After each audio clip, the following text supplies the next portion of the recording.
Welcome to Talent Without Pretense. I'm Gerald Gordon, co-founder of Reference Me. I spent years watching companies make very expensive, very preventable mistakes around how they hire and how they let people go.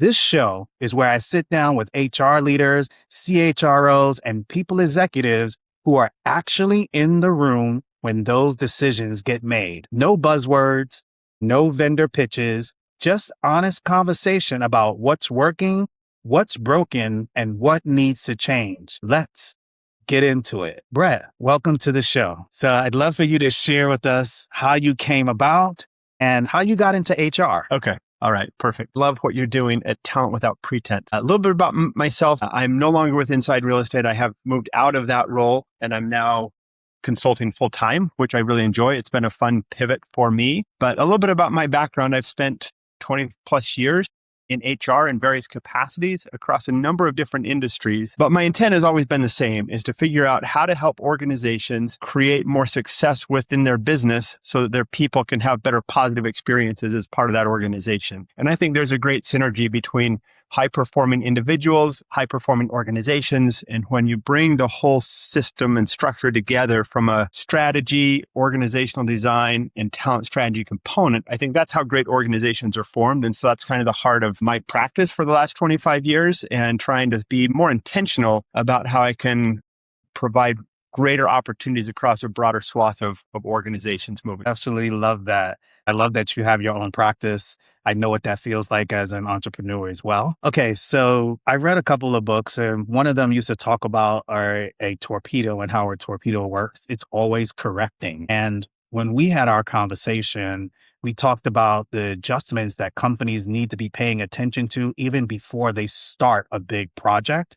Because if they're not careful, they'll end up going really fast to the wrong location. One of the ideas we talked about is if you're in a plane and you're just a couple of degrees off, you could end up in a totally different place. But if you took the time to actually do the adjustments and look at the measurements early on, you can make different decisions. And I know that that's what you're all about. So I'd love for you to share with us your philosophy around how you work with companies to help them make those small adjustments at the beginning so that they don't have these challenges later on.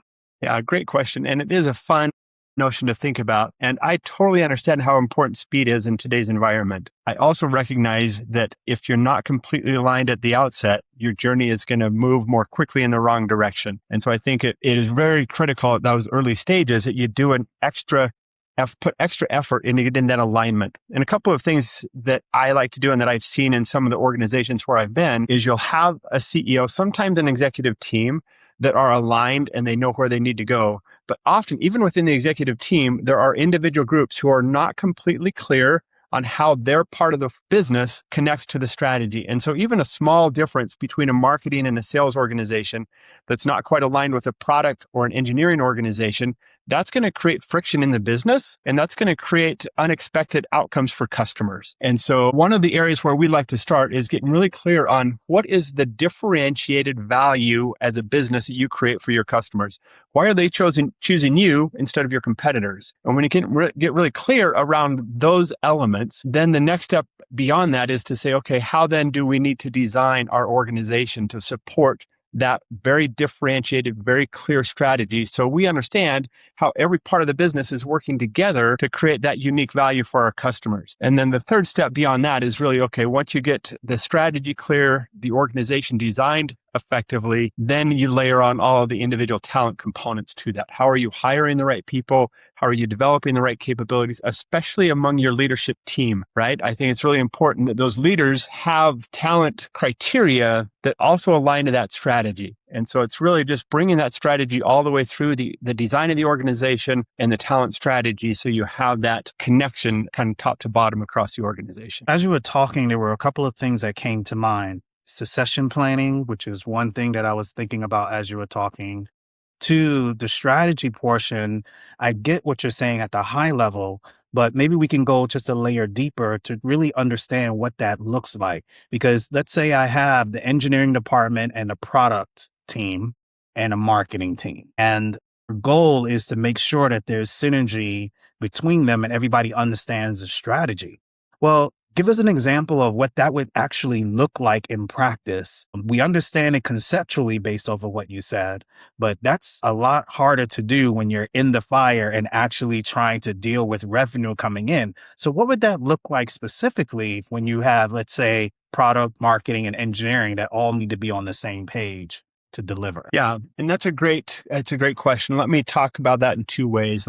When you think about the work of a business, there are different processes throughout that business: marketing, sales, product, human resource processes, and not all of those processes are equal. Some are more directly connected to the strategy of the business than others. And so being clear on which processes are most directly tied to that business strategy is really kind of that first step in that design process, because your structure of your business follows the processes of your business, which follow the strategy of your business. And when you look at a specific example, if you think of, in one of the companies where I've operated in the past, it was a software company, a SaaS company, and they had just a slight difference in terms of where the project was going between marketing and sales and product and engineering. So they had a different vision of the strategy and how that was going to come to play. And so sales and marketing are building resources, campaigns that are taking us a slightly different direction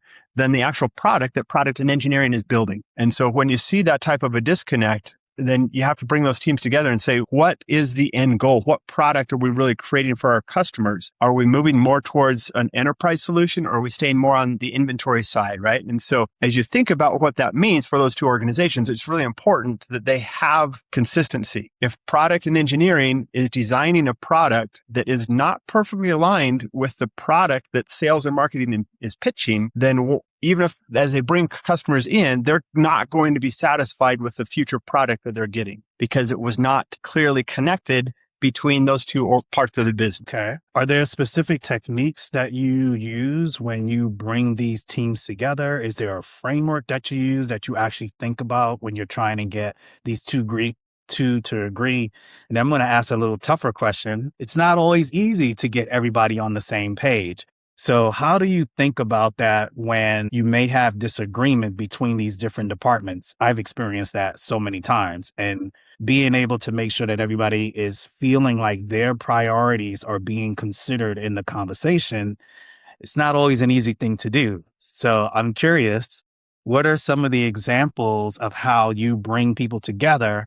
And then more importantly, which I think is even more interesting, is when there's a difference of opinion, how do you actually get them to align? Yeah, that's $1 million question, Gerald. There's lots of different tactics that you can employ. A few examples: you can take a step back and say, okay, let's reground and go through different types of exercises where you can bring the groups together, take a step back and say, okay, what are we really after? Where are you off from one another? How do we reconcile that? And then you say, okay, then you recommit and go forward. I also think data is generally our friend. In this particular case where you had that software company, we were able to pull data from those teams and it was actually coming from our customer experience team, where they were able to identify some of that disconnect, and we were able to use that data to bring back to those teams and say, hey, we're getting some different messages here out on the customer front. They're hearing this and they're seeing this. What's the cause of that? And then you bring that data back and once again share that. And there's lots of facilitative approaches that you can employ to do that, in terms of how many people you bring together, in what capacity, whether it's an offsite or whether it's a working session or whether it's a high-level one-on-one with a couple of the key leaders. But I think the key thing is to leverage data, first of all, and use that to help guide the discussion, and then make sure you're taking that step back and making sure that the clarity on the end goal, which is, to me, once again, what is that differentiating value that we're creating for our customers? Are we clear on what that value proposition is? And then we say, okay, how are you executing it? How are you executing it? How are those consistently aligned? And are we going to end up at the same destination at the end of the day? So that alignment, as we're going back to, is just critical. Now, in organizations that I worked at before, we use OKRs and we use tools that actually let us bring everybody together at a specific time, and then everybody gets agreement.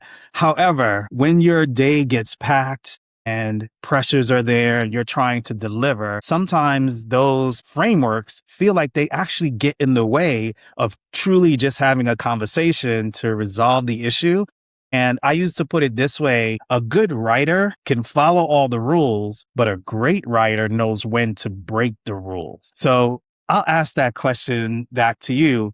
When have you seen some of your rules been broken for the better, in which they're able to actually move forward because you've noticed, hey, following this process, and yes, it may be good to bring these people together, but I need to break some of my thinking here so that I can help the whole organization move forward? Or you notice that they are bent on doing something a certain way, and you have to actually convince them, along with the data, as to how they need to make adjustments in that thought process. Okay. So there's really two questions there, Gerald, right? One is, how have I seen situations where I've had to allow my rules to be broken, in a sense? And the second one is, how have we helped drive alignment around a change process when people are disagreeing? And I think those are two very separate questions. Fair enough. I'll start with the second one because I have a better example for that. And while I'm talking about that, I'll process through the other one. But from a change management perspective, getting people on the same page. In one situation, I was helping an organization. It was an industrial services organization, had over 3,000 employees. And many of these employees are working inside facilities of other organizations. So they were an industrial support organization. So they're working inside refineries for Exxon and Chevron. They're working along the docks. They're working on rail lines along the way. And safety is a huge issue for those in those industries because it's life-threatening in certain cases. And we were thinking about how to improve their safety record. And so we were thinking about, if we want to make things better, how can we change the design of how the safety team is structured? And so at this point, they were embedded teams within the operational business units of the business. And so we identified a core group of people, brought them together, and said, hey, here's our safety record. We want it to be here,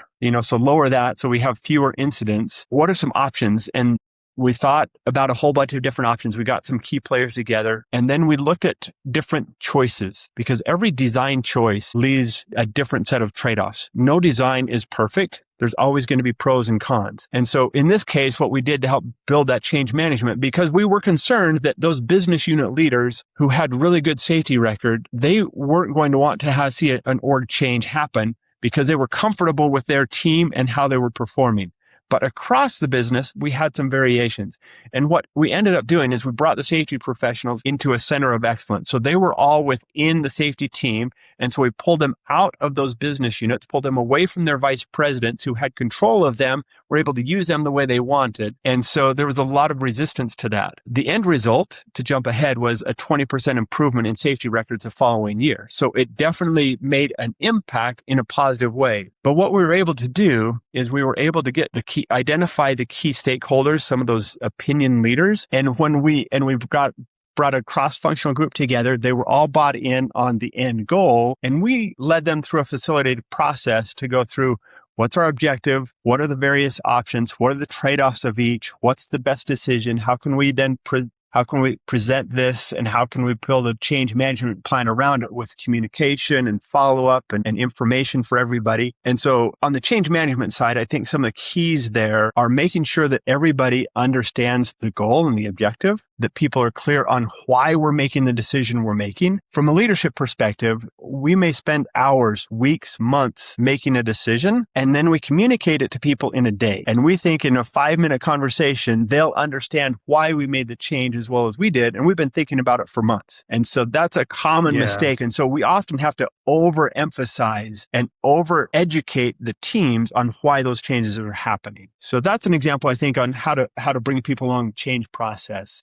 The other question you asked around, where are some times where my rules have to be broken? And that's a hard one coming from an HR background, because we are the rule keepers of organizations generally. And I know Yep. I'm thinking of managers in the past that I've worked with who have said, Brett's not going to break that rule. And so I have that tendency. And I think HR has a purpose within organizations where we have to comply to a lot of standards and guidelines. So an example of that is at one of my organizations, we were rolling out, it was in the line with some succession planning, which was something else you talked about, where we were trying to build the career structure within the organization and trying to identify how is level 1 in this role different than level 2, different than level 3, and how can we provide clarity to our employees? And the rules that we were following were creating a lot of complexity around how to stack that up so it would be clear, it would be consistent, it would be easy for it to understand. And each individual role, it made a lot of sense. But when you looked across 100, 200 different types of roles within that part of the organization we were working with, it got complex really fast. And so that's where we had to, and I took some feedback from some other leaders that we were working with, and we were able to say, okay, we need to simplify this across the scale. We'll sacrifice some of the rules of the integrity that you're striving for at the position level, and we need to make this a little more scalable across a broader swath of positions. And so I think once again, what was helpful for me in that case to kind of bend and rethink those rules that we were establishing was the data and perspective from customers that were helping me see more clearly the impact of what my work was doing and how it was creating challenge for them.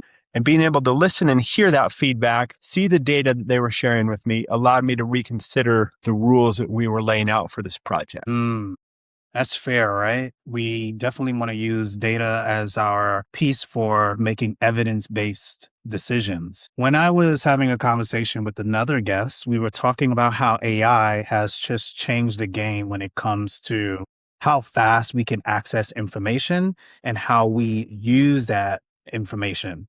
And one of the things that she mentioned was that what we're missing is the fact that now everybody can get information on their own rather quickly now and do research with AI rather quickly. There's something special that happens when we get in a room and we actually have a conversation once we've done our own research and then come out with a set of norms or ways that we want to actually go about delivering on a particular thing. Have you seen the advent of AI change the way companies are actually organizing, delivering, and producing companies? And if so, what have you seen as a difference? I remember in one of our conversations, we were talking about even though you have AI and it can make you go faster, you have to really be careful about that structure because you can go fast to nowhere. And so I'd love to get your take on how has AI changed the way you think about organizational structure, the way you think about helping companies in this new world of AI? Okay. Yeah. Love that question. Love the setup on that. I think it's hard for me not to think about AI from a multi-level perspective, right? And so I'll kind of start at the high end. Well, I'll start at like a position level with my role or any role in an organization of where AI can play and some of the things that I've seen and some of the thoughts that I have around how to shape that. And then we can scale back up to more of a strategic layer within the business. So if you think of roles within organizations, each one is unique. I think where AI can be and where I've seen it be the most helpful is clearly in the speed of transactional processes and the speed of discovering new information. I think those are two ways where AI is fabulous and can be very helpful. I still think individuals in those roles need to understand how to make judgment and how to rethink of their time, right? If I'm in a role where I can use AI and I can cut my time by 60 or 70, what do I do with that extra time? How am I using that to create value? And I think leaders and their employees need to figure out what that looks like. And so you almost, I think the best approach is for people to look at the role, figure out where AI fits with that role, what value can it add, how can it help accelerate work, and then say, okay, what amount of time does that free up? And then you redesign that job from the ground up, thinking, okay, this job is no longer simply performed by Brett doing function A. It's performed by Brett in partnership with AI performing function A. And so what does that new role look like? And so I think the more intentional we are about designing the work from the ground up with an AI mindset around it, I think we can actually get more value out of AI. And I also think we can get a lot more career impact in a positive way for those workers. If you look at it from the strategic side, I think and I'm not the thought leader here, right? I think there are other people who have done a lot more work on this AI component. But to me, I think once again, it's a design decision. How do we want to use AI within our organization? Where is it going to create the most value? Where can it eliminate the most work? And how can we repurpose the people and those teams in a more effective way for the business? And so I like to think of it from, once again, my perspective from an organizational design perspective. With how we design our organization needs to be rethought. Certain teams, certain organizations that are more transactional, that are going to have a bigger impact for AI. There's a cost side to that with the token cost and the spend on the AI side. And so you have to think about, okay, what is that cost going to be? What are the cost savings? How do we now repurpose that? And the more we can do to repurpose that, to focus more of our resources on those critical processes that are most directly tied to the business strategy, that allows us to that allows us to strengthen our competitive positioning against our competitors, widen our moat. If we just look at AI and just throw it over and say, okay, everybody gets this amount of AI dollars, go put it to use. I think that's a carte blanche approach that is missing some of that strategic prioritization of where's the best place to deploy AI? What's the best way to take this type of AI and put it to use in our organization? And then how do we rethink how all of it comes together? So once again, we can create a stronger competitive advantage and create greater value for our customers. Yeah. Man, I've been at companies where we did kind of like a test group first, right? The test group really went out and tried to understand how those capabilities would be used throughout the organization and then slowly rolled them out versus everybody just starting at the same time, trying to understand how they use AI within their functions, but it may not necessarily align with what the company wants to do. So I actually love that perspective. Let me let's take a different road, right? I have a question, just some curiosity. When you're helping a company decide on a key role, so there's a key role they need to hire for, let's say it's on the leadership side. What are some of the things you think about when you're bringing in that key role? We'd love to see if there are any examples that you have when you were a part of that process of bringing in a key player or a couple of key players or an organization.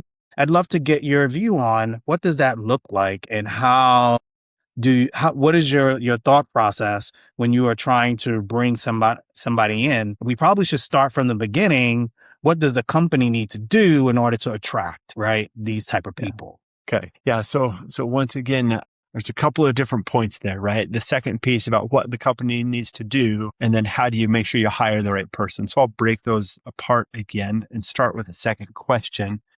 What do organizations need to do to attract the right people? And once again, that's the employee branding conversation. There's a lot of different details that fit into that. And I think some of the most important things are being clear with your employees, the people who are potentially coming onto you, with really what it's like to work in that organization. Some organizations may paint values, but they're not lived in the organization. And so you go to their website and they talk about things, but when you actually get inside, it's totally different, right? That's not going to help you over time bring the right people to your organization. And I love the way it's an older book, but Good to Great. I love the way he talks about that and the examples that he uses, where be explicit about what you want in your business and be true to that and help everybody understand that. And those people who want that type of environment are going to have an easier time of finding you. And so there's a whole bunch around that. And the other thing I always like to emphasize is this comes from Gallup. 70% of our experience as employees, how engaged we are, 70% of that experience is influenced by our direct manager. And so direct managers have a huge impact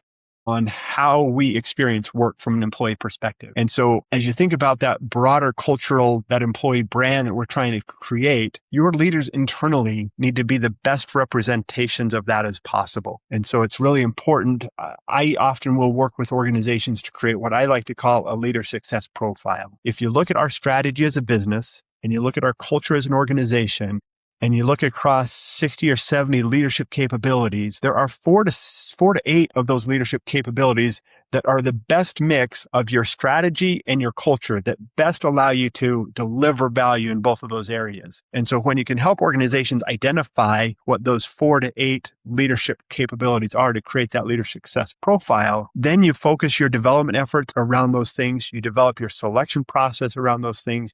You develop your performance management around those things. And then those leaders get better and better. And over 5 and 10 years, you create a bench strength within your organization that represents your culture very well. And so when people come in, they experience what they're expecting to experience. And so that's all, Gerald, kind of around that employee branding component. And it does tie to that leadership piece. Now, when you think about selecting people for teams, we all talk about they've got to be a culture fit. They've got to have the right capabilities. And so you design your job descriptions and your selection process around that. One thing that, and I haven't always done this, but it's something that I value and I think it's important. And some organizations, you have a better ability to do this. And as I consult and work with other organizations, this is something that I'm definitely trying to teach and trying to encourage. And it's based upon research around high performing teams, right? The tons and tons of research is out there talking about how high performing teams, groups of diverse individuals outperform teams of experts over and over again. And it's the diversity and it's the variation of the team that is important. So when you look at a team that you are hiring for, often you can often find a gap. Like we have 2 or 3 people, let's say it's 6 or 8 people on a team, and you have 3 or 4 people that are good with the strategy, with the big picture.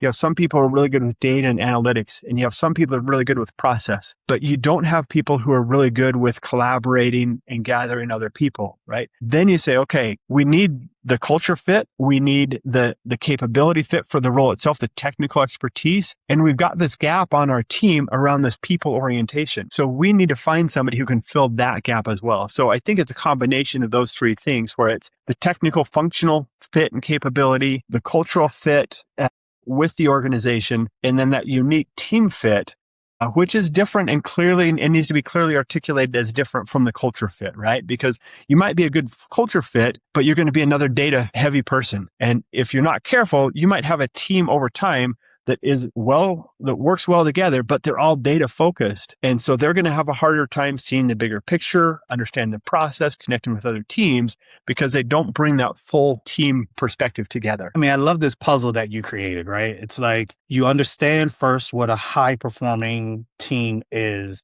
in the context of the company. And then you start looking at, because one person can't have all the skills.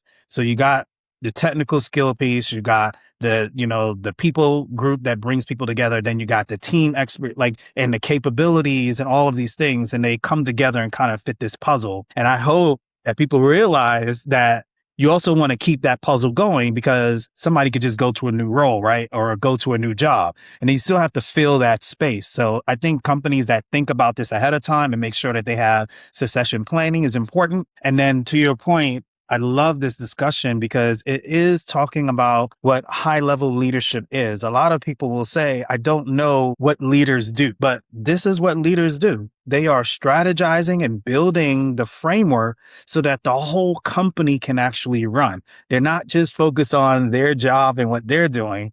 They're looking at it as a whole. All right. So Jensen, who head of NVIDIA, I have some of their stock, by the way. He mentions that he never fires an employee. He actually keeps everybody, and it's up to them to leave the organization, because he believes that everybody can be developed as long as you give them time, space, and the resources to do so, and they have the willingness to do it. I think that's phenomenal, but in most companies, that is not the case. So talk to me on the other side of when you have to either do an M&A. So we had to bring 2 organizations together, and therefore we have duplicative roles. We also talked about AI, how AI may move us to actually focus on less transactional things, but those people have to go somewhere.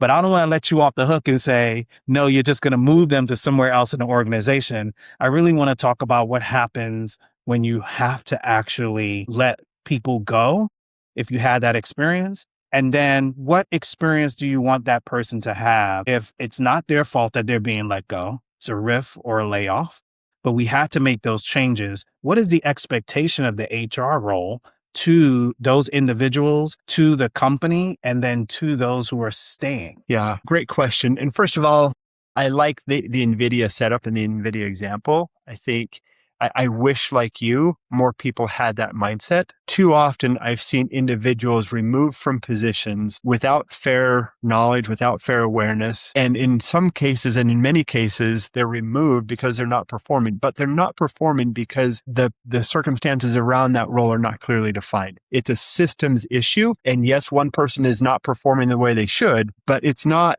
always just their fault. And so I think as we deal with those non-performance issues where people do legitimately need to be removed from a position, and I'm going to approach this from two ways. From a performance standpoint, say they're not performing and we've given them a fair effort to improve when they're not doing it. I'll spend a little bit more time there. And then we can also talk about the situations where it's not their fault, but where it is where we deem that it is their fault. I think it's really important in those situations that feedback has been given, resources have been provided, opportunities have been provided to help them improve, right? And it's only those, and we also recognize in those conversations, we're identifying blockers that are outside of their control that may be prohibiting their performance. And we need to be doing our due diligence to make sure that the system that they're in is set up for that role to be successful. And what I mean by that, an example, let's say you're a sales organization that historically has been a centralized, structured sales organization. And you come in as a new sales leader and you want to regionalize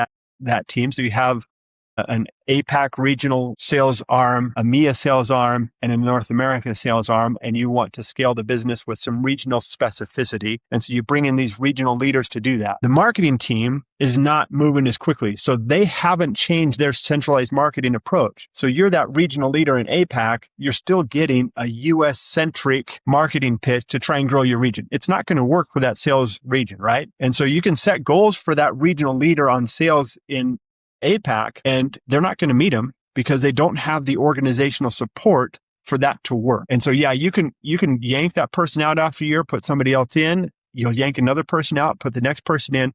And until that structure is optimized for that person, we're putting too much emphasis on individual performance than on the overall performance of that system as a whole. And so I think we have to be really clear as business leaders that we're differentiating performance between individual performance that's controllable versus systemic performance that is controllable, but not fully by that person, right? So I think that's an important piece.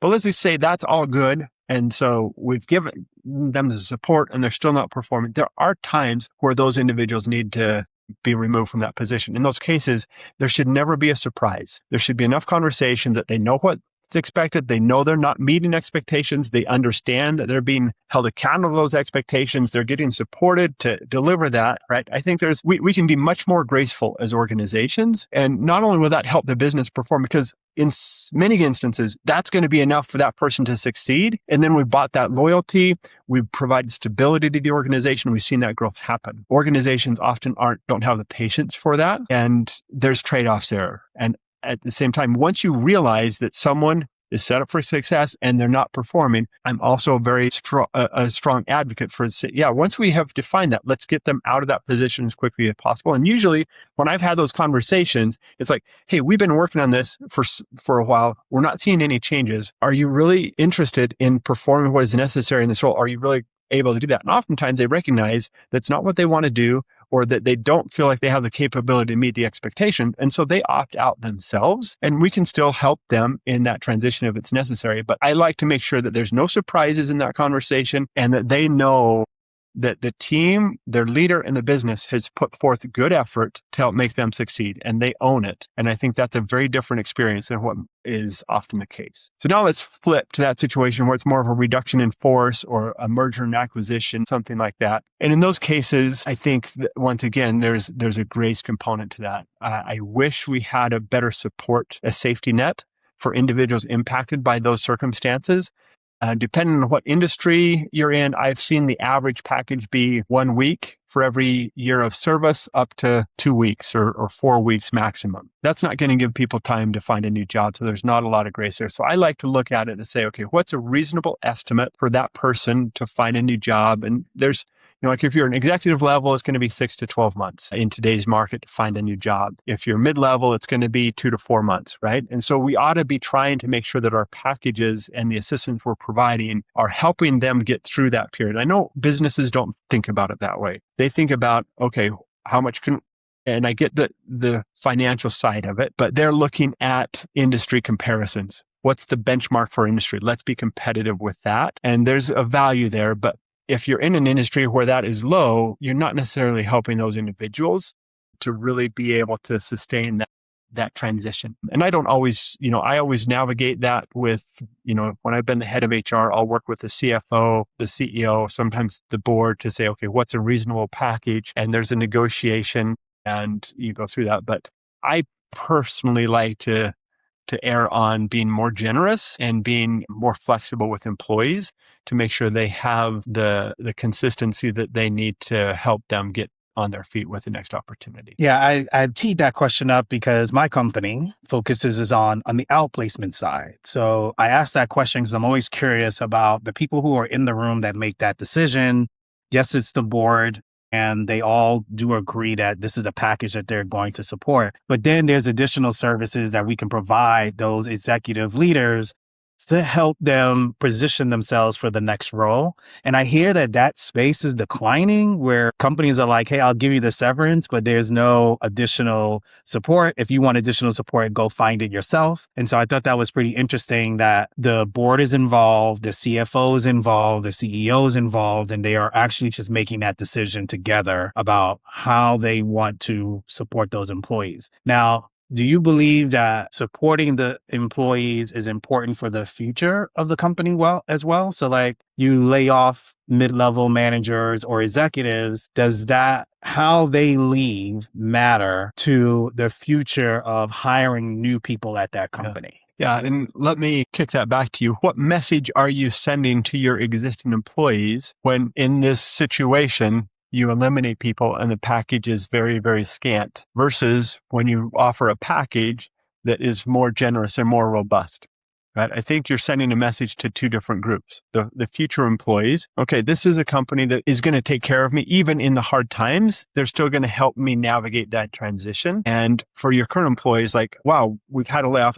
And I've been involved with companies where it was a first layoff that they've had. The first time I experienced layoffs, I wasn't impacted, but I'd been working with the company for 3 years. They went through a significant downturn. Their product reduced in price by 90% within 3 months. So a significant decline. And they did a phenomenal job, I thought, where for the next year, they did everything they could to cut costs. I mean, they were unscrewing light bulbs in the manufacturing areas to conserve electricity. And every employee was aware of those challenges. It was well communicated. And and they said, our goal is not to let anyone go. 12 months in, there was still this downturn. And the reality was they had to make that harder choice. But everybody in the organization knew that, wow, they've done everything they can. It makes sense. And they took care of those employees even after that year's struggle. I've been another organization where I walk in, it was a smaller organization, maybe 500 employees. They were spending like $30,000 a month on frivolous company lunches to entertain people, just different things. And in the middle of that, they did a layoff. And I think there's so much extra money that's being spent here that's away from employees that it just didn't make as much sense. So when organizations are committed to employees and you see that commitment, you hear that commitment. I was talking to some friends, some people who still work with this company. They've been that first company.